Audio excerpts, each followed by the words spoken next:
Yan, good morning. So ngayon namisa na yung ating inahin na to. Pero nung isang araw pa siya namisa eh. Pero hindi pa siya umaalis kasi may itlog pang hindi na incube na napipisa. So walo yung itlog nun. Ito yung isa sa namatay oh.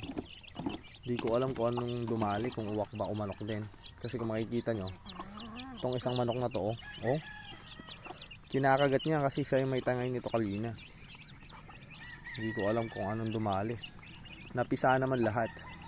Kasi yung mga nakakaraang araw, inoobserbahan ko, yung shell ng itlog ay kinakain nila. Hindi ko alam kung yung manok din ang dumali o yung uwak. Dalawa lang oh.